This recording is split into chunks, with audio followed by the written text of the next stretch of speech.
कुछ car flop होता है रिलायबिलिटी इश्यूज की वजह से, कुछ कार फ्लॉप होता है ओवर प्राइसिंग की वजह से, और कुछ कार इसीलिए भी फ्लॉप हो जाती है क्योंकि या तो वो टाइम से पहले लॉन्च हुआ है या फिर कंपनी की ब्रांड वैल्यू तगड़ी नहीं है।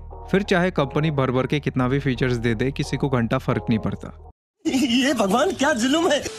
और आज की इस वीडियो में हम टाटा मोटर्स की 6 ऐसी कार्स के बारे में बात करेंगे जो इन्हीं सब रीजंस की वजह से फ्लॉप हुआ है। तो आइए शुरू करते हैं। Number 1, Tata nano. देखो, इस गाड़ी को लेट रतन टाटा जी ने उन लोगों के लिए बनाया था जिनकी फैमिली बड़ी थी और वो लोग जो कार अफोर्ड नहीं कर सकते थे। मतलब ये गाड़ी टोटली लोअर मिडिल क्लास लोगों के लिए ही बनाया गया था। बट अनफॉर्चुनेटली टाटा नैनो सबसे अफोर्डेबल कार होने के बावजूद भी इंडिया में फेल्ड हो गई, जिसके मल्टीपल रीजंस है, बट मैं आपको 2 मेजर रीजंस बताऊंगा। नंबर 1, पोर मार्केटिंग, जो खुद रतन टाटा जी ने एक इंटरव्यू में कहा था। दरअसल इस कार को बनाने के पीछे मोटिव ये था कि जो लोग कार खरीद नहीं सकते उनको 2 व्हीलर के प्राइस में एक ऐसा 4 व्हीलर दे दिया जाए जिसे वो आराम से अफोर्ड कर सके। बट टाटा ने इस गाड़ी की मार्केटिंग की एज ए चीपेस्ट कार, जबकि उनको एक अफोर्डेबल कार के तौर पर मार्केटिंग करना था। Number 2, reliability.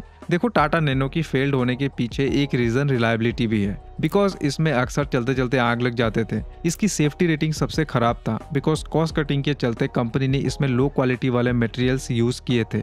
इवन इसके इंजन में अक्सर ओवर हीटिंग इश्यूज देखने को मिलते थे, और तो और इसका 2 सिलेंडर इंजन उतना स्मूथ नहीं था। और गलत मार्केटिंग के चलते लोग इस गाड़ी को सीधा सीधा ऑल्टो 800 और वैगनर जैसी गाड़ियों से कंपेयर करते थे, जबकि टाटा नैनो उनका कंपटीटर कभी था ही नहीं।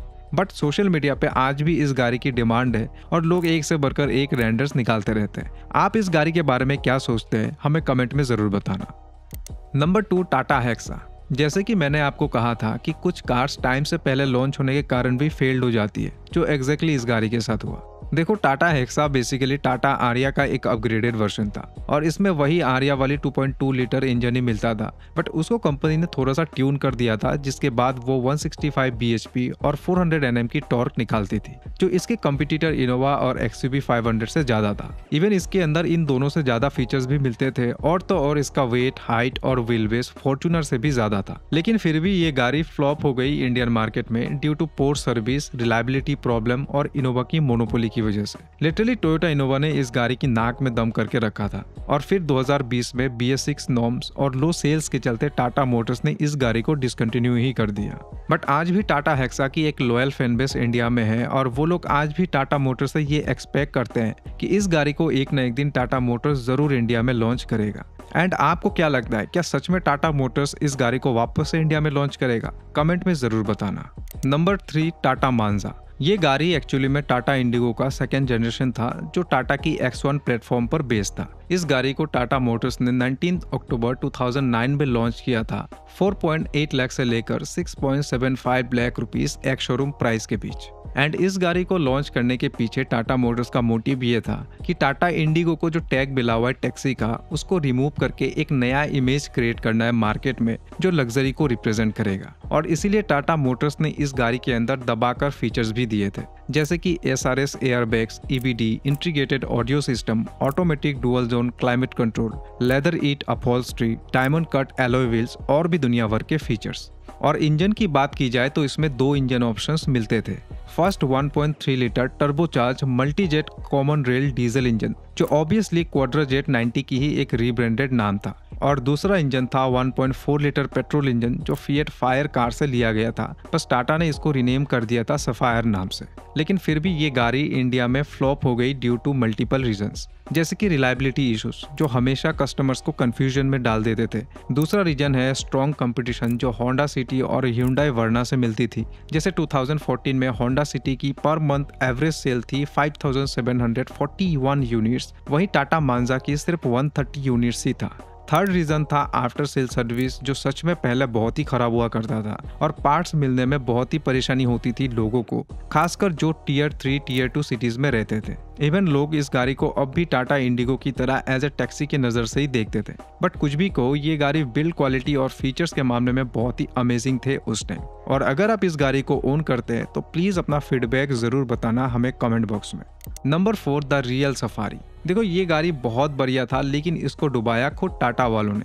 बिकॉज जब इस गाड़ी को इंडिया में लॉन्च किया था तब टाटा वालों ने इसका प्राइस रखा 8.25 लाख रुपीस एक शोरूम, जो आज के टाइम 25 लाख रुपीज से भी ज्यादा होता है, बट उस टाइम टाटा की ब्रांड वैल्यू भी 2024 जैसा नहीं था। और तो और इस गाड़ी को as a lifestyle vehicle Tata Motors ने एडवर्टाइज किया था, तो इसी के चलते इस गाड़ी की टारगेटेड कस्टमर्स कुछ 10 से 12% ही थे, लाइक सेलिब्रिटीज, पॉलिटिकल नेता लोग। खैर फिर भी उस टाइम सफारी को बढ़िया डिसेंट सा सेल मिल गया, बट ईयर 2000 में स्कॉर्पियो लॉन्च होते ही टाटा सफारी की मार्केट को पूरा का पूरा खा गया। बिकॉज एक तो स्कॉर्पियो में सफारी से पावरफुल इंजन, बेटर कैपेबिलिटीज और बेटर रिलायबिलिटीज मिलते थे, और साथ ही इसका प्राइस भी कम था टाटा सफारी से, ऑलमोस्ट 3 लाख रुपए। नाउ ऐसा नहीं कि टाटा सफारी में बहुत ही कमी थी, टाटा सफारी एक अच्छी और केपेबल गाड़ी थी, बट ये अपनी प्राइसिंग और मार्केटिंग के चलते इसके कंपटीशन से कभी आगे बढ़ नहीं पाई, क्योंकि उस टाइम टाटा मोटर्स के ब्रांड वैल्यू बहुत खराब था, जिस वजह से लोग टाटा सफारी के लिए 8 लाख रुपए पे करने को रेडी नहीं थे। खैर आज के टाइम तो लोग 25 से 30 लाख देकर भी टाटा मोटर्स की गाड़ियां खरीद लेते हैं। इवन टाटा मोटर्स ने भी बहुत कोशिश की थी इस गाड़ी की सेल्स बढ़ाने में,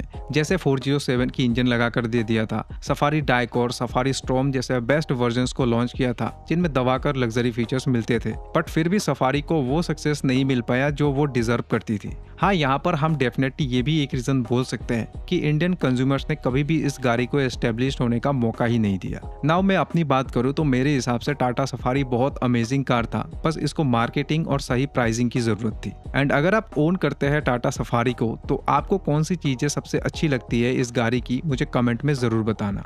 नंबर 5, टाटा आरिया। टाटा आरिया एक क्रॉसओवर एसयूवी था और इसको 2010 में टाटा मोटर्स ने लॉन्च किया था 10.4 lakh rupees ex showroom price पर। इस गाड़ी को टाटा मोटर्स ने JLR के साथ कोलैबोरेशन में बनाया था, और इसलिए ये एक परफेक्ट ब्लेंडिंग था MPV, SUV और सिडान की। जैसे आरिया फ्रंट से दिखने में एक सिडान जैसी थी, लेकिन अंदर से इसमें प्रॉपर 3 रो वाली MPV सीट दिए गए थे, एंड उसी के साथ इसमें लेटर फ्रेम चेसिस और 4x4 ऑप्शंस मिलते थे जो इसे प्रॉपर SUV बनाती थी। इवन आरिया में टाटा मोटर्स ने बहुत मॉडर्न फीचर्स भी दिए थे, जैसे कि 3D surrounding sound, dimming roof lamp, dual zone automatic climate control, built in GPS with infotainment system, projector based xenon headlamp और भी दुनिया भर के फीचर्स। लेकिन फिर भी ये गाड़ी इंडिया में सेल्स के मामले में बहुत पीछे थी, और ऐसा इसीलिए हुआ बिकॉज जब टाटा मोटर्स ने इस गाड़ी को लॉन्च किया था इंडिया के अंदर, तब कंपनी की ब्रांड वैल्यू कुछ खास नहीं था, और इसी वजह से लोग 10 लाख रुपए डालकर टाटा की इस गाड़ी को खरीदने में इंटरेस्टेड नहीं थे। इवन उस टाइम टाटा सिर्फ छोटी गाड़ियां ही बनाती थी, और उनमें भी रिलायबिलिटी इश्यूज और आफ्टर सेल सर्विस के बहुत प्रॉब्लम्स थे,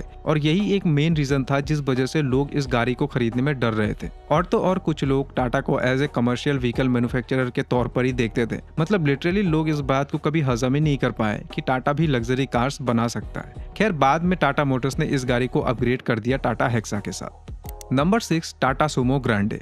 देखो ये गाड़ी टाटा सुमो की एक अपग्रेडेड और एक अलग वर्जन था, जिसे 2008 में लॉन्च किया गया था महिंद्रा बुलेरो और स्कॉर्पियो को काउंटर करने के लिए। ये गाड़ी फ्रंट से दिखने में एकदम लैंड रोवर जैसा था, और साथ ही ये टिपिकल सुमो से भी काफी अलग था। टाटा मोटर्स ने इसमें एक 2.2 लीटर डाइकोर इंजन ऑफर किया था, जो 120 bhp और 250 Nm की टॉर्क निकालती थी, बट ये गाड़ी सिर्फ रियर व्हील ड्राइव ऑप्शंस में मिलते थे, और उस टाइम सुमो ग्रैंडे की प्राइस रखा गया था 7 लाख से 9 लाख रुपीस एक्स शोरूम के बीच। बट वही महिंद्रा बुलेरो इसके कंपटीटर उस टाइम भी 4.5 लाख से लेकर 6.5 लाख एक्स शोरूम प्राइस पर आ जाती थी, और स्कॉर्पियो भी स्टार्ट हो जाती थी 7 लाख रुपीस एक्स शोरूम से, जो टाटा सफारी की सबसे बड़ी दुश्मन थी। और इसी गलत प्राइसिंग के चलते Tata Sumo Grande Indian market में ज्यादा बिक नहीं पाई। बट वहीं अदर हैंड टाटा सुमो विक्टा और गोल्ड को अच्छे खासे सेल्स मिले इंडिया के अंदर, एंड मोस्टली इनको वहीं लोग ज्यादा खरीदते थे जो रूरल एरियाज में रहते थे या फिर जो फ्लीट ओनर्स थे। लेकिन धीरे धीरे टाटा सुमो की भी सेल्स डिक्रीज होने लगी थी आफ्टर सेल सर्विस प्रॉब्लम और कंपटीशन की वजह से, और इसी के चलते लोगों के साथ टाटा मोटर्स का कनेक्शन धीरे धीरे टूटने लगा, और लोग महिंद्रा और बाकी अदर ब्रांड्स के साइड शिफ्ट होने लगे थे। बट ऐसा नहीं है कि टाटा सुमो ग्रैंडे बहुत ही बेकार सा प्रोडक्ट था, क्योंकि कंपनी ने सुमो ग्रैंडे की 2 वर्जन्स लॉन्च किए थे, जैसे कि Sumo Grande mark 2 and Tata movers, जो बहुत ही अच्छे फीचर्स ऑफर करते थे। बट वहीं गलत प्राइसिंग और गलत कस्टमर्स को टारगेट करने के चलते ये गाड़ी इंडिया में फ्लॉप हो गई। सो दोस्तों यही थे वो कार्स। आई होप आपको काफी अच्छा लगा होगा। मिलते हैं किसी नई टॉपिक के साथ।